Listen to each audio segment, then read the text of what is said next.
acknowledges that it airs across the territory of the Mississauga of the Credit, shared also with the Haudenosaunee peoples, as well as earlier caretakers, the Huron-Wendat peoples. This program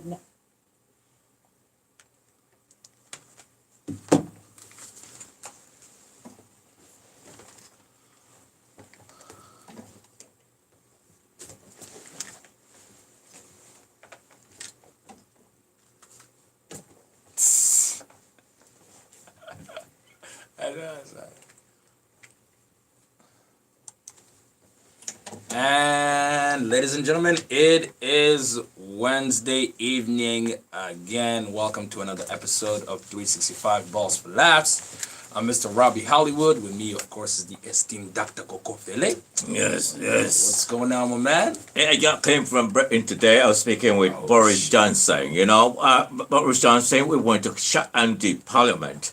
We want to make sure we take UK out of Europe. Doc, wasn't these guys in France for the G7, Doc? I'm confused. Are you sure it was Boris Johnson? What happened? No, I saw a letter. I met with him, and we had tea with a coin.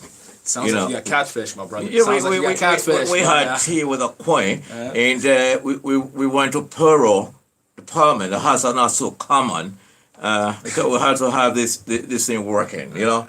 But anyways. Doc. How you doing, brother? Yeah, I'm good, man. Yeah. Another Wednesday, man, back on the air. Ladies and gentlemen, welcome to another episode. Remember the number to call on air, 647-344-4134. If you want to holler at us. How was your week, man?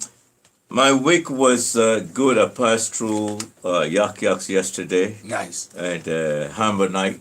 Oh, yeah. And dropped some balls, man. That's it. Yeah, I dropped some balls. I went to testify my testimonies that I'm cured of that diarrhea of the mouth. Oh, Doc. you went to justify that tuition. That's what happened there. Oh, what? You want to make sure that this was money well spent. How was the show? Did you kill it? How was your set? My love, like you don't necessarily go to add to the ingredients. You know. Oh, okay. Yeah, there were some cool cuts. Always stewing something. Yeah, huh? I sat down there and I worked. I said, okay. Two performers actually were in my ballpark. You know, they were dealing with political issues, and I said, okay. Okay, that's my mind. It was those political comedians. Yeah. It's funny how much I rarely ever write political material for some reason, and I watch a lot of news, man. Like I'm a news junkie. Like when I say junkie, like I fall asleep to the sound of Sean Hannity every night. You know what I mean? I'm a news junkie, man, and from all sides of the aisle too. I'm one of those people who makes sure that I get both sides' opinions. So if I'm gonna watch Anderson Cooper, I'm gonna send that down with a little Tucker Carlson. You know what I mean? Like I have to make sure that it's well mixed, right? Like if I'm gonna watch some Chris Cuomo, I gotta make sure that I send that down with a little, Sean Hannity. All there is as much Sean Hannity I can take during the week. I start breaking in hives. The man is a lunatic. I listen to all and the in-betweens. Yeah. You know what I mean? And the in-betweens. That means, the underground, above ground news. And that's it. Like, what is the underground news? What are we talking about? Is that Canadian politics? No. That's what I consider. I have no idea what's going on in this country. I can tell you everything that is going on in the States. I can tell you all the polls. I can tell you who's leading in Iowa. But I heard the other day that our prime minister was a criminal. I didn't even know. How can you call my brother, my blood brother, Justin Trudeau, my cool and calculated brother? How can you dare to call him the C word? I don't know, man. I heard that's what CP24 told me. I was at the gym. Next thing I know, I was like, people are missing. That brother is the best thing Canada ever heard. You know what I mean? I believe you. I believe you. I have no idea what's going on. I have no idea what is going on. It's cool. He get pushed by these people who are heading provincial governments but want to be prime ministers. Doc, and we got two of them. We got two of them. About Justin Bieber right now. We got a man crush on the prime minister, Doc. No, we got two provincial big heads who want to behave as if they're prime ministers. and they want to confuse my brother. And one is right here in Ontario, and you guys voted for him without a manifesto. You guys, you know, you guys voted First for of all, him. I'm not even a citizen. I can't vote.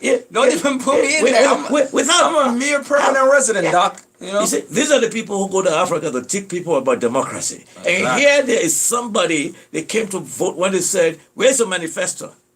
He's bound. Where was the manifesto? Nothing. So exactly what happened? No, you know, just fill me in. You know what he said? Like, went on vacation? No. What he said was, the Liberal government under Kathleen Wynne are corrupt. They are corrupt. Don't vote them in. They are corrupt. They are corrupt. That was the manifesto. Wait, hold on a second here. What are we talking about here? Okay, first of all, so I don't call names. Right. If you can. Is this a flight manifesto that we're talking about, or are we talking about like a manifesto like the Unabomber manifesto type thing? Like what? In what sense are we using the word here? A political recipe that when I get into the kitchen, when I'm sitting at the backside of Queen's Park, all right, that these are going to be my ingredients. Okay. You know, that I will have the city councillors in my dish that I will chop because I was fighting with them in City Hall, and now I'm premier or wannabe prime minister of the country. I'll say, I just want a skeleton members of the City Hall. I have the audacity. It was not part of the ingredients. Speaking of Canadian politics, I actually saw this post or this billboard down apparently it was put somewhere in Toronto. This guy who's running for office, and he said something along the lines of vote against mass migration or mass immigration, something like that. That's a new kid on the block. What's his name? It's a new kid. I care less about his name. It's a new kid on the block who's starting the political party. His agenda is multiculturalism stink. And you people, I'm blunt. You people. I'm a blonde hair white dude, brother. And you guys are invading my territory. So multiculturalism, we're going to down it, and that's my manifesto. I'm going to run on that. You know what I mean? The only thing, first of all, Doc, don't you people me. The only thing why now, mind you, I know my credit score may confuse some people, and I do strike them as a white landowner. But other than that, Doc. You know what I mean? Let's leave that, brother. I know he's bringing a new political party that he is in hot soup. All I know is, my brother, Justin Trudeau, I don't smoke pot, but he have legalized pot. Good for him. You know what I mean? And the only thing that he's not doing, and he's afraid of all these people who make noise, is that, how about all these unnecessary criminal record that puffers have? Like, just write it off.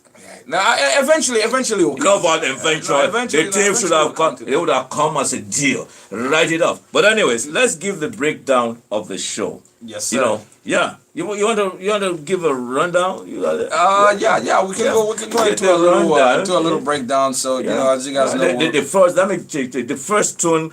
We want to keep you cool and mellow. We call it the quiet storm. That's Doc playing his. My block party. Whatever's inside his iPad. Whatever you hear that's what he makes love to. My block party. You know, what? A quiet storm. These days. That's your baby making playlist, Doc. That's what you're playing out here for the ladies. You know, not for the ladies. It's for the satisfaction of my natural snake. Hey, listen, brother.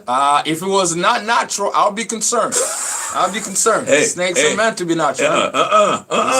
The unnatural ones have become very popular. Hey, listen, brother. We're not gonna, I want to be able to get into. I want to be able to go to work tomorrow. Okay. And if you heard Dave Chappelle is underwater for making similar jokes to yours. So 365, 8 to 8:30, we bring you Quiet Storm or whatever it is. It can be calypso, it can be Afrobeat, it can be some jugula. It's a bit kala. Music that makes you think, make you want to cry, but take you down memory lane. Then the second 30 minutes is where we come to gibberish. That's right. That's when we go. That's when we always have some special guests in the building, and I'm very excited about today's guest too. It's he's a homie of mine. A fellow soldier in this comedy war out here.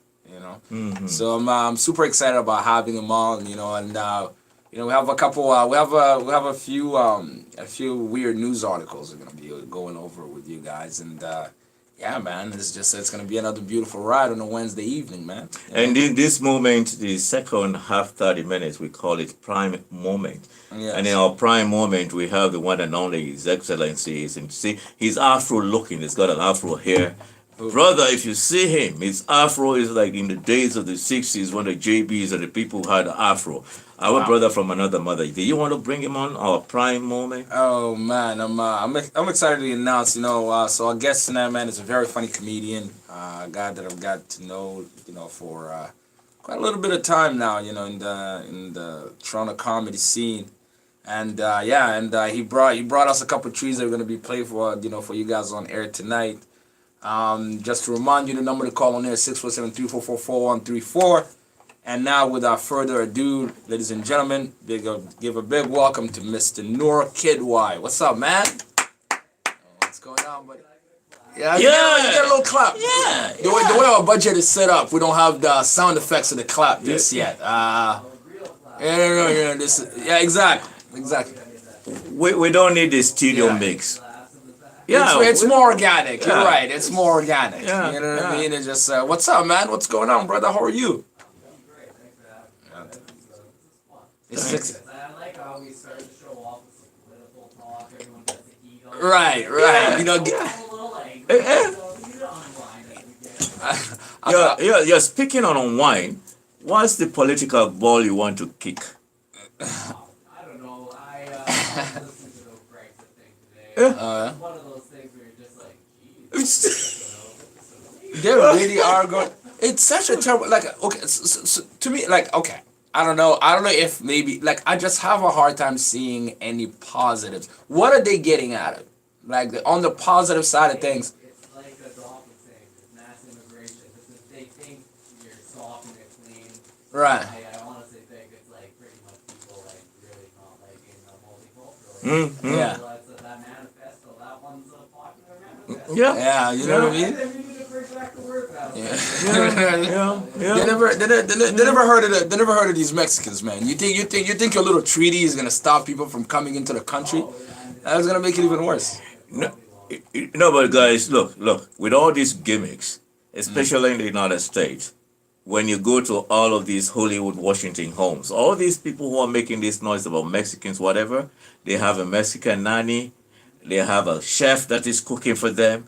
They have a gardener that is from Mexico. You know what I mean? Those are not the people complaining about the Mexicans, though. The people complaining about the Mexicans never met a Mexican a day in their life. You kidding me? You know what, gosh darn it, I hate how these Mexicans come in here to take all our good jobs. You know what, Todd?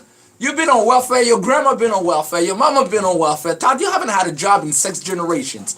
Why are you bothering these poor Mexicans out here? You know what? Let's deal with our PMO. Our primetime candidate in the house, Mr. Noah. It's a pleasure.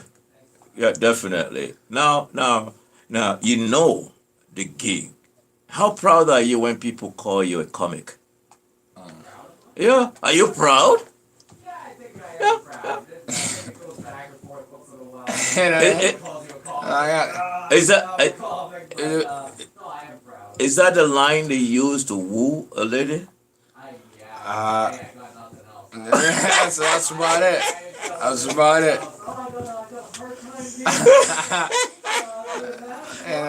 But I'm also a comedian.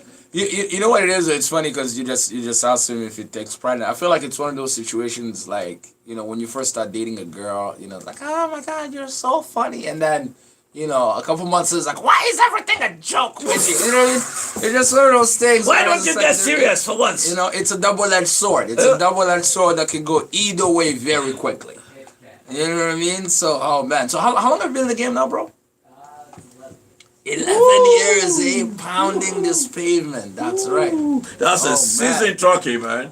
Where did you start? Tell us a bit about your journey in this great venture that is stand-up comedy. Okay, I was originally from Alberta, in a small farm. Yeah, okay, Kid Y. Originally from Alberta, that's nice. That's nice. You know what I mean? Sounds like a good old Moncton boy that we got on our hands are there, Palomino. Oh yeah, that's right. I told you, Canadian politics, geography, all of it, dog. You know what I mean? I go as far as Scarborough, Mississauga, brother. That's Canada for me, you know. But yeah, man, go ahead. So you studied in Alberta? Yeah, man. Small farming town I grew up in. And yeah, I started doing comedy at my parents owned like a small little movie theater. Oh yeah. Yeah, in the small town. So like. So how old were you at the time? 18. You were 18. Started doing improv. Wow. So like that's how we got started. Right. First show we put on, only 2 people showed up. How did you find out you were funny? You know, because it sounds like it was an all white people town. So it was like what? Like how? I used to always do improv, and I used to Alright. do that. So like once we started doing it, this. Like in high school type thing. Yeah, in high Right, school. right. Like once I graduated, we started doing our own shows, and yeah, we started putting on these shows at this theater, and it got Nice. really popular. And that's where I kind of found my funny. Sounds like a Tyler Perry biography, bro. You know, and he was the one time where like, you know, hey, you know, I used to put on those shows in theaters, and the first year I had 3 people, and the second year I had one guy in a midget. I didn't even know how to count those, and, you know. So yeah, so you started out in Alberta, and you know, so I guess it kind of confirms it for you. It's like, you know what, maybe I do got this funny thing down, and then so did you move to Toronto to do stand up? I moved like last year, so like. Oh, you moved here last year. Yeah, I Yeah. spent like my first decade in Alberta. Doing stand up down there. Yeah, so Edmonton, that's where I went to school, and then Oh, yeah. I started my own show there, and I had my own show running for a long time. I'll be Nice. Oh yeah. It's still running, but Wow. yeah, I wanted something bigger, something over here, putting on shows here now. Wow, eh? Toronto, There was a Toronto was calling. Yeah. I did like, I remember this one time I was, like a couple years ago, I was in Calgary on business, and I did a couple sets, and there was this brown comic. He ended up passing away, but I forget his name. Is that him? Yeah. I remember he was on that show that night. He had just had a kid too, I think. Yeah, man. Like, yeah, it was super sad, man. And the funny guy, like, he was a pretty funny guy. He had been through some things too. Like, I can't remember. Like, I don't know if he had been through an accident or something crazy. Yeah. Oh, yeah. Life. If you're just joining us, it's 365 Balls for Laughs alongside Mr. Sir Robbie Hollywood. That's right. And Dr. Coco Fele. We have our PM, Prime Moment in-house guest, Mr. No Kidwa. Nur Kidwai. Kidwa. Right. Beautiful name. Are you originally from Lebanon? Pakistan. Okay. So I know a bunch of Noors from Lebanon. Yeah. It's a popular Muslim name. Like, look at me showcasing my ignorance. You know, it's like, hey, you're from Lebanon. Yeah. So 11 years, you must be eating some donuts from your comedic life, are you? Yeah, that means. Whatever that means. You just say, hey. Yeah. Who are some of your inspirators? What made you? Chris Rock was my first. Oh yeah. Yeah. I used to watch his specials with my dad. Oh yeah. And I could just watching my dad laugh at stuff that I never thought he would laugh at. Right. And just understanding oh, my dad has a sense of humor. Right, especially growing up in an immigrant household too. Like your dad doesn't laugh. Yeah, You know what I mean? Like, his sense of humor left when he was I stopped being a kid. you know, that was it. Discipline time. Then life got rough. You know. That's interesting. That's interesting. Laugh at Chris Rock and watching Chris Rock say stuff that can actually make you laugh and think. I was like, oh, This is good. Yeah, I want to do this. Yeah, man. Now, wanting to jump into that before Sir Robbie come in, I know parents expect that old tradition, become a lawyer, a doctor, an engineer. Now, when you did tell your mommy and daddy that, hey, this kid wants to be a comic, how abomination it was in the house? it was a big one. They didn't like that at all for a while. I just kind of. But they let you do the improv at that theater. But that was also I was going to school and stuff. All right, so they're like, it's a phase. So yeah, it's It'll go away. cool. And Right. my dad was pretty impressed. By the end of our first year, we packed our theater. We had Oh, yeah? 200 people. Wow. We were 18, 19 at the time. Mm. And we had a bunch of we were getting popular, so it was pretty good. And you were making some money too. I'm assuming those 200 people were not they were not free shows though. Nah, we were doing like $5 tickets, so it wasn't Right, money. But yeah, right, but it was still something. a little bit of point. And, Right. yeah, so in that sense, I think my dad was like pretty impressed. But like, yeah, after I graduated and like I kept doing it and to like med school and all looking for a job. And stuff. What is going on here? Yeah. Yeah. Then it was like, what are you doing? It's a good brown skin going to waste out here. We're thinking that Peter's Russell guy. No,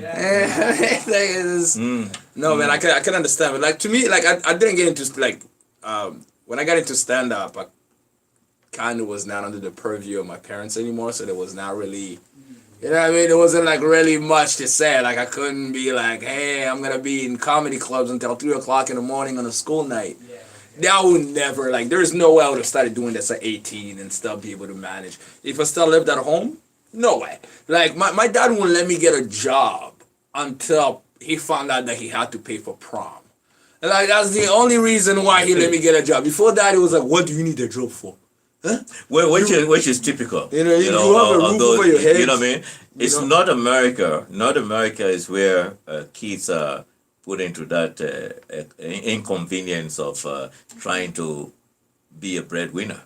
In Europe and most of other places, you're a student, you're a kid, you enjoy kid life. No, but that's also a problem though, because it doesn't teach you. Because to me, the hardest thing I ever had to learn was to learn how to manage money. Because, you know, I was lucky enough that I got into, you know, the business that I'm in fairly young, and I started making quite a substantial amount of money quite fast. But I had no idea how to be able to save money or manage money, because my immigrant parents, they'll never did. Who are these immigrant parents? No, I'm talking about like parents. You like that word, immigrant. No, immigrant parents meaning like who first generation, like first generation. So the 10th generations are not immigrants? No, but it's different though. Like when no. You know, let's put it this way: financial literacy, right, is a detrimental, incurable disease that whether people have been here 500 years or not, if you're not taught from kindergarten, you have that disease. Yeah, but like it's a question also of the culture itself. Like there is this kind of like background curtain that kind of says that money is not one of those things that we talk about. Like, you know what I mean? Like you don't ask your dad, hey, how much money do we have? You kind of guess if you're well off and I like, oh, we always agree. We're not missing any meals, we so we always must be okay. agree. My brother, we always agree to disagree, and I want you to come in there. What I'm saying is, culturally, everywhere, there was that culture of you're a kid, don't sit around here. Everywhere. Right. Be it in Europe, be it in Asia, be it in Africa, kids were kids. Where elders are sitting, you don't sit there. Things are changing. Right. And things don't change overnight. You know what I mean? The most important thing is education. Teach anyone and everyone financial literacy from kindergarten. That when you have a donut, don't swallow everything. Right. But, you know what I mean? But as a kid, you learn that from, you know, you start earning your little money, right? You start off by getting something like a paper route. And it teaches you to, you know, to be able to make money, save money, be able to, you are allowed to be able to make mistakes. To me, I was in a position where, you know, from the get-go when I started learning, I couldn't be making mistakes. Now I have bills and all this type of thing. So, and to me, the hardest thing was the fact that I was like, okay, you know, I'm making all this money and it's coming in fairly fast. Oh, it's going to keep coming. And then it just turns into this culture of just consumption to a certain extent, because you never had to learn. And until I got to a certain point, I was like, whoa, I can keep doing this. Like, for the record, I'm a victim of sabotage brain about money, and so I have the disease of ventilated pocket. Ventilated. Yes. Otherwise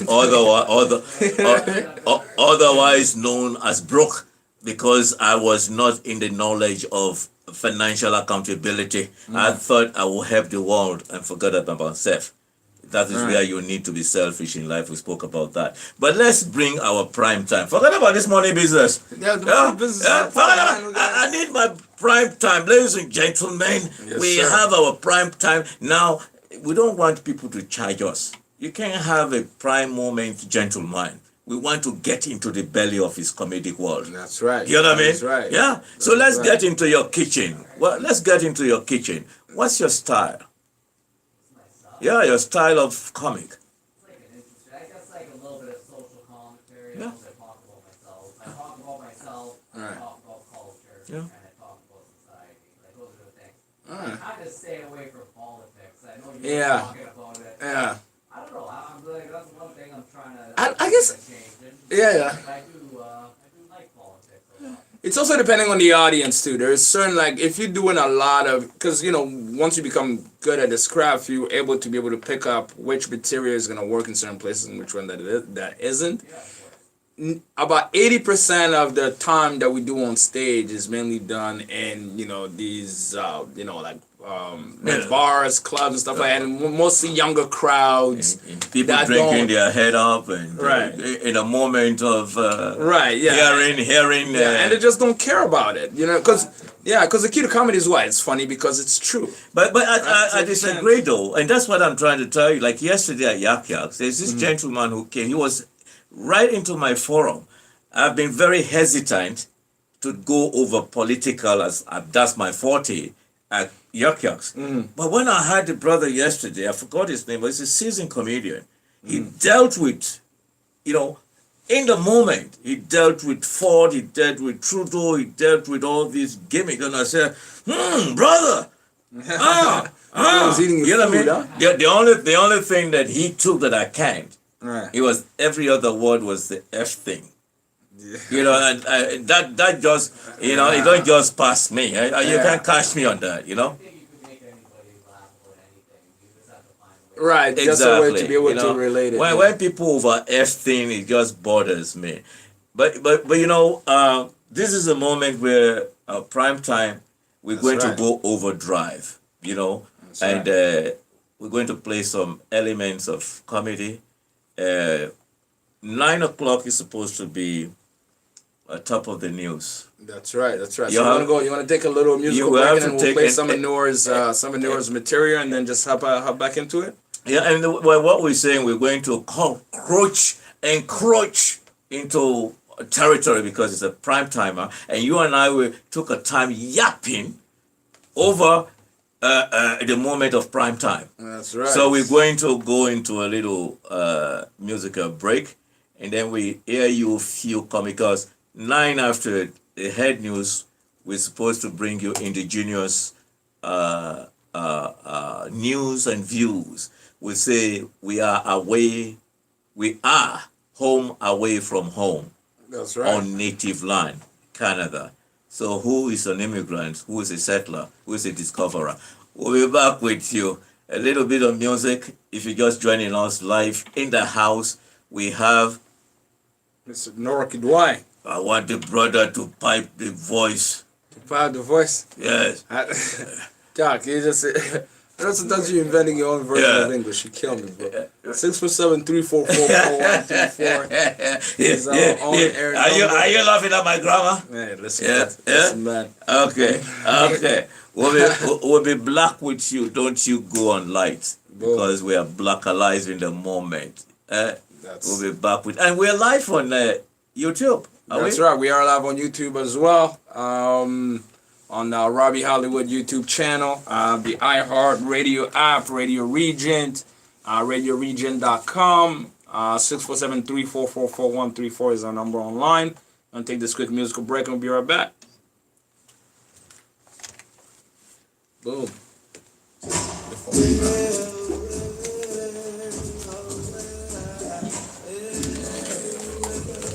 You know what I'm going to do? Huh? You want to push that? I want to go to some. Push it on. Oh, yeah. And, I'm going to some. No.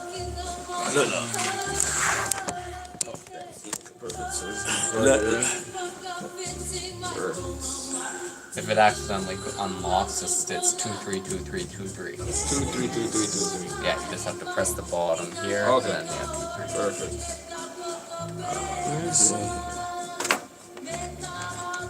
So you say do it for 4 minutes and I know, stop it at 407. 407. Oh, 407. Okay. Yeah, so at this, it's Okay, 28 right now, perfect. so, Okay. like, yeah. 407. Perfect.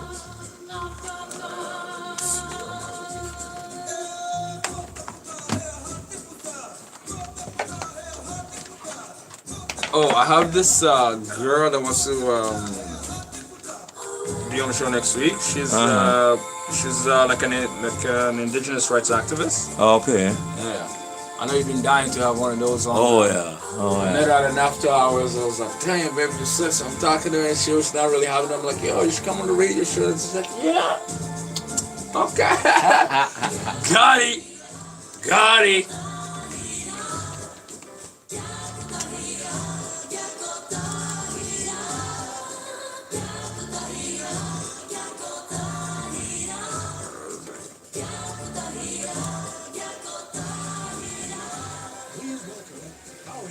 Oh, I thought we were gonna put here. Yeah, we're coming. Yeah, I thought we were not ready. That's why. Original, I'm sick and tired of all the political correct crap. You just call me Caucasianly impaired. Thank you. I don't mind being native though. I like the free stuff. You know, like the land, the education, the healthcare. I'm not sure if you're aware of this, but here in the city I get free cab rides. Well, they're cop cars, but they get you home. Right? You got him? I'll tell you what does tick me off about being native though is Survivor. Oh, I can't stand that show.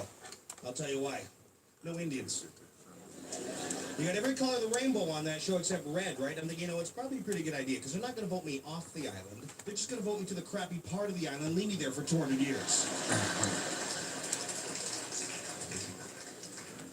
Have fun, Howie. We'll call it a reservation. Of course, why would you want a name on Survivor? Did you see the new Dave Chappelle special? Not yet. Oh man, dude. I'd be too Good. right? They'd be like, It's pretty good. This guy went in though. Like Yeah. people were losing their mind about like the controversy of the last one and like What was the controversy of the last one? Cause it was like all the transgender jokes and shit. Like people were just losing their minds and shit. On this one, woo! This guy went in, bro. Really? Talking about like.